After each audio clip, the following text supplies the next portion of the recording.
Работа по этой крыше производилась только вот двумя ударными инструментами. Потолок не снимался, только клеевой системой и вот двумя молотками.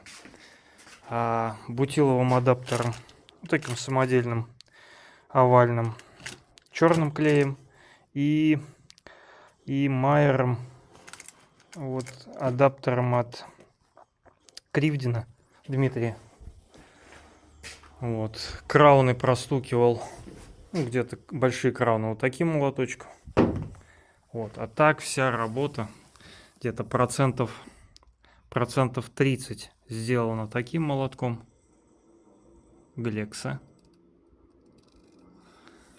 И остальные 70 сделано вот моим молоточком. Вот так вот. Работа окончена.